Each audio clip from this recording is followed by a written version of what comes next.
Okay lads, this one is going to be on the road because if I don't get home at some stage this evening, the wife is going to fucking kill me. Hey babe, she listens by the way. But anyway, so what the fuck happened today? I have to start at the start. What's the start? Who's to blame? Wim Hof. Wim Hof is to blame. Okay, I'm going to write Wim Hof a strongly worded letter.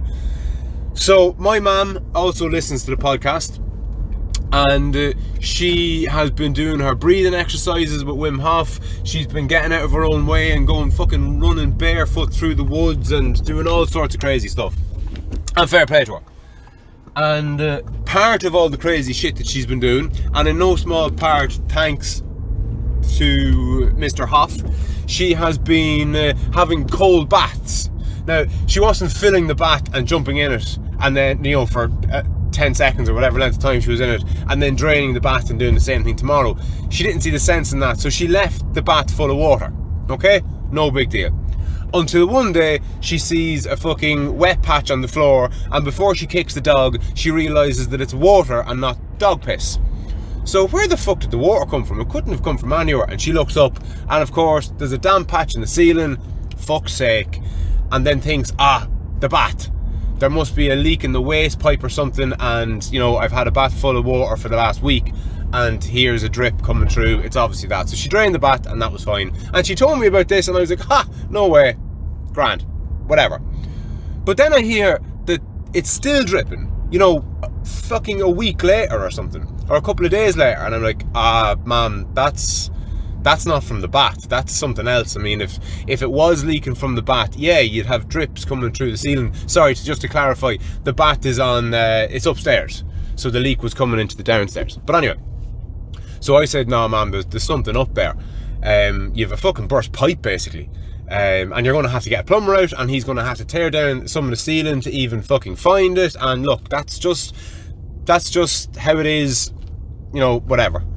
So sure enough, we get a plumber out on yesterday. So I came into the house, saw the ceiling was still leaking, explained to her that it wasn't nothing to do with the bath, and we had to get a plumber out. Fair play to the plumber, he came out, and as I said, tore down a little bit of the ceiling, found where a fucking cunting rat had chewed through the fucking Qualpex, the plastic pipe, and sure enough was dripping all over the place. But look, we fucking found it, and that was the main thing. We fixed it.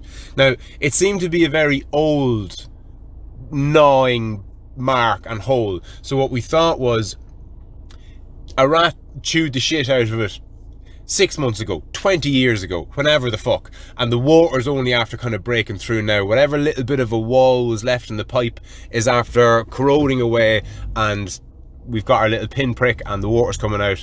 So we chopped off the bit of the pipe with the hole and put in a joiner or whatever the fuck the plumber did. Robert's her father's brother. Happy days. Until I'm chatting to herself, when was it? Yesterday evening or this morning. And, oh fuck, sorry, I have to get into gear. And, yes, there's a report of another drip in the ceiling. And as soon as I hear this, I was like, look, relax. It's not another rat after chewing through another fucking pipe. It's just the plumber, you know, mustn't have done a good enough job or whatever. His connection must be a little weak and it's probably weeping a bit. No big deal. But no, Frano, you're fucking completely wrong, because it's in an entirely different spot. This is a new hole. Fuck's sake. So plumber has to come back out, cuts another hole in the fucking ceiling, finds the hole, cuts it off, connects a new connection, and happy days. So we got the pest control guys out. They came out yesterday, filled the house full of rat traps, and that was grand. Until this morning, when herself says to me, will you go in and check those traps? You know, you don't want your mom fucking doing that kind of stuff. So I said, yeah, no bother at all. Rang the owl and said I'm going in to check the traps. Went in, checked the traps. Nothing in the traps. Happy days. Will you have a cup of coffee? Yeah, sure. Look, while I'm here, I'll have a cup of coffee with you before I go. Sitting there at the kitchen table, having a cup of coffee, and something catches the corner of my eye. And I was like, what the fuck? I thought something it was as if something was thrown past me. I was like, what the fuck is that? And then again, what the fuck? Wasn't there another fucking drip? This time coming off the fucking cooker hood. And I'm like, oh, Ben, I'm fucking sorry. And she goes, what? And I go, you've another fucking leak. She was like, oh, what are you talking about? And I go, look at the fucking drip coming off your extraction fan.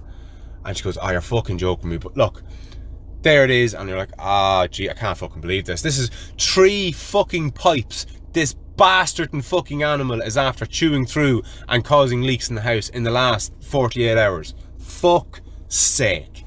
What do? I tell you what you do. You ring someone who has a ferret.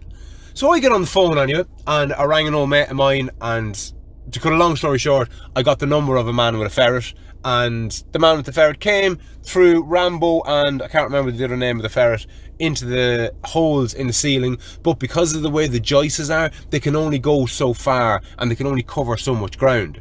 A rat, on the other hand, can squeeze through a fucking, pinhole, basically.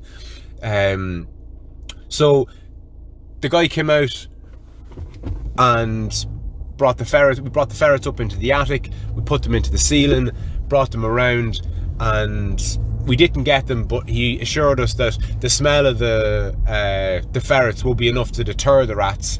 But the main thing that we had to do was find out how the fucking thing got in the first place. Now, luckily enough, I actually found the hole and we have it plugged. Oh, well, that's another story. We found the hole, I showed it to him, and he goes, nah, 100% Franco, that's absolutely where the rat is coming in and coming out. We need to get that blocked up, trap the rat in the house, and then get him with the traps. We've laid poison all around the outside of the house, but not on the inside of the house, because apparently if the rat dies in the house, if it dies in the fucking ceiling or under the floor or something, your house is going to stink and be full of fucking flies. He actually said, your man that came with the ferrets said, imagine you just hid 2 pounds of mince somewhere in your house. And I was like, fuck, because that's essentially what you'd be doing. A rat apparently weighs about 2 pounds or a kilo. So as you can imagine, if you just left a kilo of meat somewhere in your house, the fucking smell of it and the flies that it attract and all the rest of it. Jesus fucking Christ. That's not where it ends, lads. That's not where it ends by a fucking long shot. The guy goes to me, look, sorry Fran, we didn't catch the rat or whatever, but if you do the few things that I'm saying you should do, you should have them in a couple of days. He mentioned that rats are neophobic. Now, I'd never heard the term before, but I know neo means new, and phobic means basically scared of. So rats apparently are scared of new things. So as you can imagine, if a rat is living in your attic and then you put a load of traps down, these traps will have appeared from nowhere, and he'll be a little bit wary of them, understandably. So he said the traps are set now, but that it might take a day or two to get them because of this neophobia, as he called it. That was grand, fair enough, fair play. He gave me all these tips and tricks, and that was deadly. But then said, listen Fran, what you need now is wire mesh to shove into that hole that's outside, and then you need to put concrete over it tomorrow. And I said, okay, right, no worries, I'll see if I can get my hands on somebody. He goes, you know what, Fran, I have some of that stuff at home. If you want to follow me in the car, come up to mine, and I'll get it for you, and that'll do the job. And I was like, Jays, you're very good, happy days. And that's grand. So we rock up to his house, it's just the other side of the town, and that was grand. And we get in, and the side gate wasn't open, so his son was going through the front door of the house, and he shouts to the son, he goes, here lad, will you open up the side gate? And he goes, yeah, no worries, just give us 2 secs. So we're standing at the side of the house, just chatting. And he goes, oh, I'm lucky, Fran, I'm out of here now soon. And I was like, oh, you've sold the house, have you? And he goes, I have indeed, I'm moving out to Nobber. And I was like, oh, no way, you'll have to pass me. I'm out in Scanlon's, or out by Scanlon's in Kilberry. And I was like, oh, grand. Chatting away, anyway. And he goes, oh, Jays, I can't wait to get out of here now. I've gotten away with what I'm doing here long enough. And I was like, what do you mean? He was like, the birds, Fran. As if I knew what the fuck he was talking about. And I was like, what do you mean, the birds? And he was like, oh, Jays, was I not telling you? And I'm like, in my head, I'm like, I don't fucking know you, man. When would you have been fucking telling me? And he goes, I have birds. And of course, I'm all fucking interested. And I'm like, what do you mean you have birds? And he goes, well, I have eagles. And I was like, what? And he goes, yeah. And I go, what do you mean you've got eagles? People don't have eagles. You can't just have eagles. Where the fuck did you get eagles from? The mad bastard brings me out the back, right? He's got a full-scale aviary going on in a housing estate in Navan, right? He has fucking kestrels, buzzards, eagles, all sorts of fucking crazy shit, along with 20 fucking ferrets. He only brought the 2. He has another fucking 18 of them at home. Fucking hell, lads. Madness. I'll put up a video of him putting the ferret up in the attic, and I'll also get him back on for a conversation. He said the new year. I'm not entirely sure if he knew what a podcast was, but there you go. I'll chat to you tomorrow. But before I let you go, I'd just like to remind everybody that this episode and all the episodes on YouTube have been brought to you by past guest and friend of the show, Pat McKeown. Pat is very similar to myself insofar as that he's long had an interest in the mind and more specifically the brain and how they both interact, to such an extent that he went and spent 4 years getting a degree in neuroscience and then spent a further year in getting a master's in psychology. Now what he's done is pretty fucking cool. He's after setting up his own YouTube channel. It's called Pat Psychology Masters and there's a link in the description. Now what he's done here is he's uploaded all the best bits that he's learned over the last 5 years and put them into short, plain English, easy to understand YouTube videos for the likes of myself. His YouTube channel has been a massive resource for me in understanding both my mind and the mind of others. So hit up Pat's Psychology Masters YouTube channel, subscribe, give it a like and a comment and a share. All that kind of stuff helps, and I'll chat to you soon.